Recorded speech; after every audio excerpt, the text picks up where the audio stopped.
অমৃত, তুমি তুমি আমার কথাটা শোন।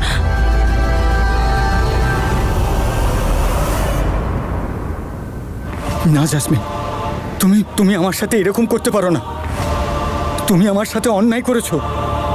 তুমি শুধু আমার সাথে নয়, আমার গোটা ফ্যামিলির সাথে অন্যায় করেছো। সবার মনের ভেতর একটা মিথ্যে ভয় ঢুকিয়ে দিয়েছিলে, আর তুমি আমাকে আমার এই অপরাধের ভয় দেখিয়ে এক মুহূর্ত শান্তিতে থাকতে দাওনি। অমৃত,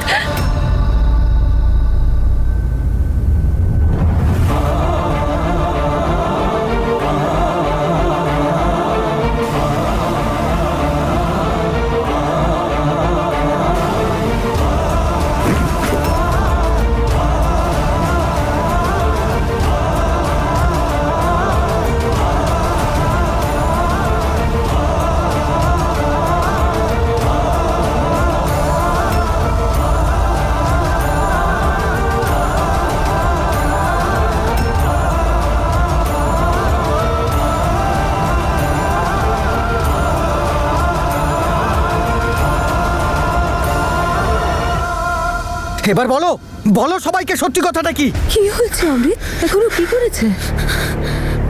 বলো, চুপ করে আছো কেন? আরে হয়েছেটা কি? বাবাও আমাদের সবাইকে মিথ্যে কথা বলেছে। সেদিন রাত্রে কারোর অ্যাক্সিডেন্ট হয়নি, কারোর প্রাণ যায়নি। ওই লোকটা এখনো বেঁচে আছে।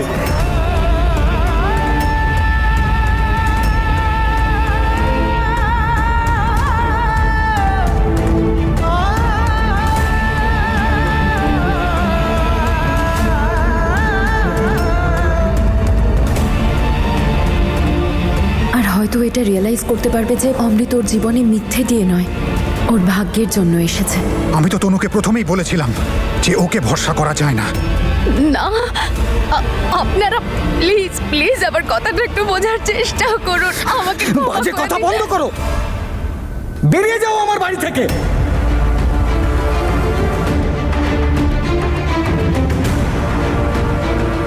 অমৃত, ওকে বাড়ি থেকে বের করে কি হবে?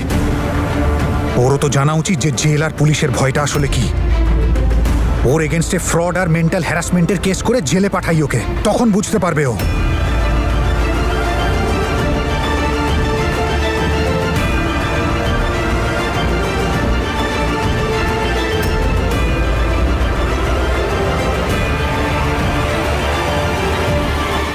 অমৃত প্লিজ, আমি তোমার ওয়াইফ। অমৃত আমার সাথে। তুমি আমার ওয়াইফ নও। আমি তোমার মতো একটা মেয়েকে আমার ওয়াইফ বলে মানি না। চলে যাও এখান থেকে, বেরিয়ে যাও এই বাড়ি থেকে। অমৃত প্লিজ একবার আমার কথাটা শোন। অমৃত,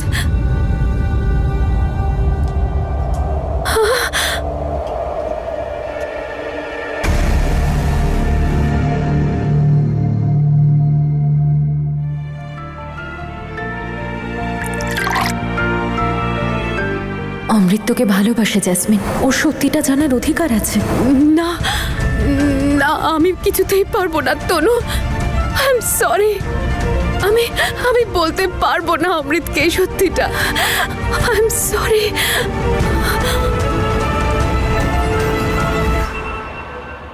যেটা আমি মুখে বলতে পারছি না সেটা লিখে তো বলতে পারি। হয়তো এটাই ঠিক হবে।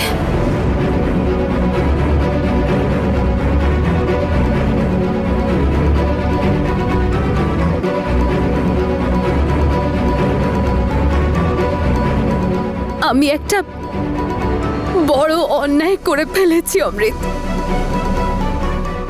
যদি পারো প্লিজ আমাকে ক্ষমা করে দিও, আর এই সত্যিটার ব্যাপারে কাউকে কিচ্ছু বলো না। তুমি তো আমাকে খুব ভালোবাসো, তাই না? তুমি আমাকে পরিবর্তন করতে অনেক সাহায্য করেছো, আমাকে বিশ্বাস করেছো। ব্যাস এই একটা কারণ যে আমি তোমাকে খুলে সব সত্যিটা বলতে পারছি।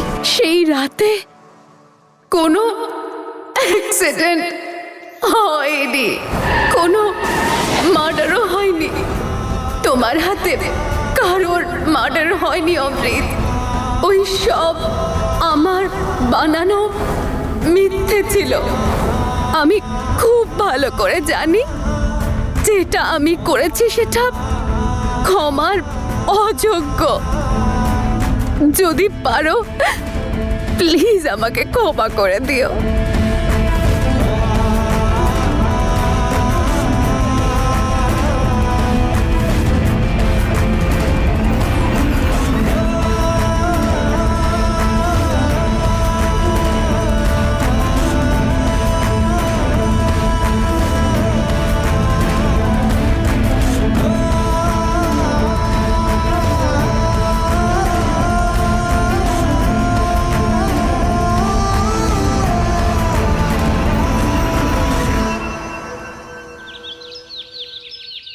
গুরুদ্বারায় বাবার সামনে আমি তোমার সাথে কথা বলতে চাইনি বীর। কাল যখন আমি রাতে ফিরলাম তখন বাবা একটু রেগেই ছিল। আমি বাবাকে বিশ্বাস করিয়েছি যে বাবার ইচ্ছের বিরুদ্ধে আমি তোমাকে বিয়ে করব না। তনু, আই আন্ডারস্ট্যান্ড, কিন্তু আমি বুঝতে পারছি না যে কি এমন করলে উনি আমাকে ক্ষমা করবেন।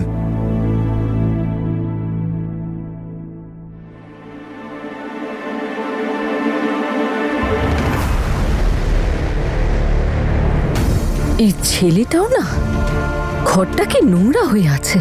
মনে হয় এই ছেলেটার বিয়ে হয়ে গেছে। কে জানে কবে এদের বুদ্ধি হবে। যতই শিখিয়ে যাও এরা সেটাই করবে যেটা মনে ভাববে। দেখো, বইটাও এখানে রেখেছে।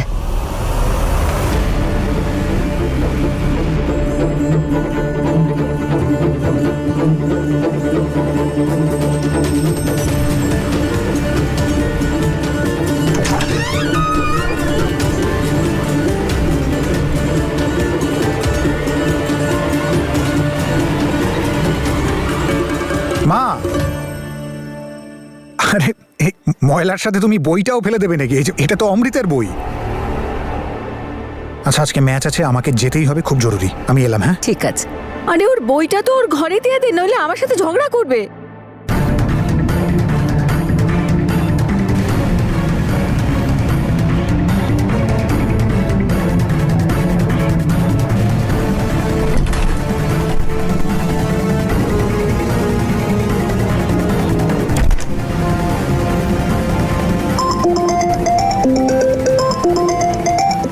হ্যাঁ হ্যাঁ হ্যাঁ হ্যাঁ হ্যাঁ, আসছি আসছি আসছি, এক্ষুনি আসছি। ওকে ওকে, বাই বাই বাই। আরে ভাই,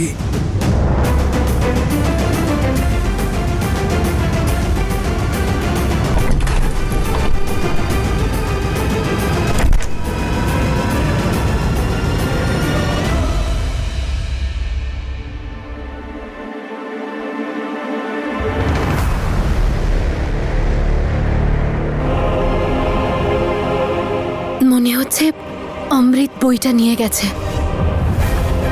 ব্যাস, ওপরওয়ালা করুক, যেন আমাকে ক্ষমা করে দেয়। আর এই কথাটা যেন কাউকে না বলে, বিশেষ করে বীরকে।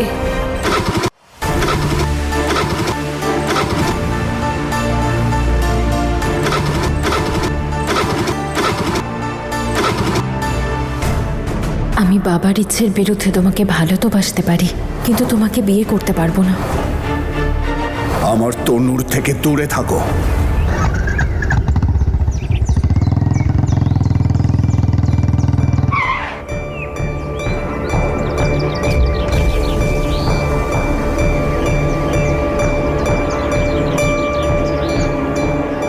নমস্কার আঙ্কেল। হয়তো তুমি এটা বুঝতে পারছো না যে আমি বীরকে ভালোবাসি। স্কুটার খারাপ হয়ে গেছে হয়তো। আসুন না, আমি আপনাকে পৌঁছে দিচ্ছি আপনি যেখানে যাবেন। তুমি অনেক দয়ালু, আমি চাই না তোমার কোনো সাহায্য।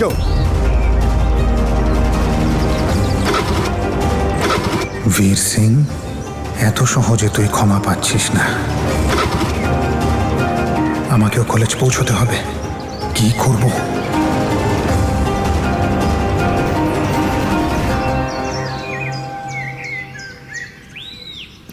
হ্যালো, শোন না, আমার আসতে একটু টাইম লাগবে, আমার বাইকটা খারাপ হয়ে গেছে। তোরা একটা কাজ কর, তোরা প্র্যাকটিসটা শুরু কর, আমি আসছি। ওকে।